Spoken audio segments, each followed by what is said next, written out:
Fuck the Hulk Hogan. And this is coming from a lifelong wrestling fan, a real deep wrestling fan. I can't even remember the first time I watched wrestling. I love WWE specifically. Okay, I won't even. I'll let you. I'll let Bret Hart tell you. I'll let him tell it. All right.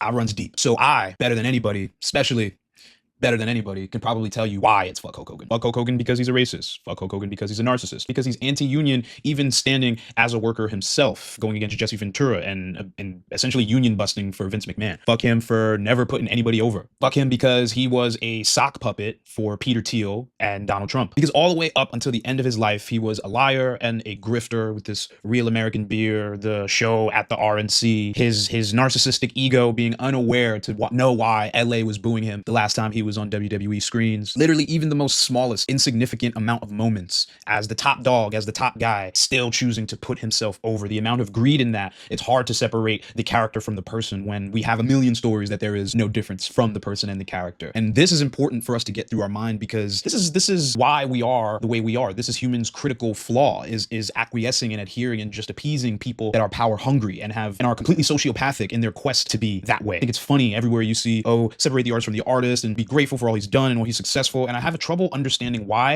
it means that because you were successful, because you were able to be number one, that should supersede all of the people you've pulled down and backstabbed and climbed over to get to that spot. If we ever question why evil persists, why bad people get in power, it's because of that dynamic exactly. It's because we refuse to hold people accountable for who they are, what they've done. Hulk Hogan isn't just someone that said the N-word. Hulk Hogan was someone that didn't see the value and humanity in a black life. He told, quote, he would be disappointed in his daughter if she were to end up with a black man. I mean, I don't even know what that means, but that says so much about you. Oh, Patrick, have some couth. The man just died. Honor the dead. Show some compassion. What do I have to gain from pointing this out? The truth is, this guy was more than likely a very bad person. Just because he was successful and wrote scripts in a story that predicted he would win, it doesn't mean he deserves our dignity or acknowledgement. He literally went to business for himself. We didn't know this person. He didn't care about us, evidently, by his own words. And my point is, in all of this, is that it doesn't start or end with him, right? I think he's just a very good example for the moment. And as much as people want to either defend him or say, you know, and take this moment to honor him, or people want to take this moment to bash him, it's very important that we are clear about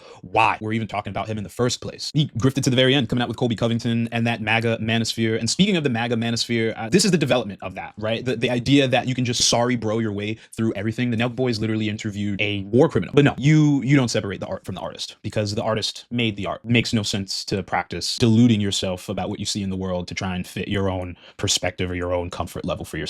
I mean, I had to face that with Kobe Bryant. So anybody who feels conflicted in acknowledging the faults of Hulk Hogan, this is a human thing, right? This is a human tension because no, not all people are perfect. But what's important is that people try, is that people make an effort to be a good person.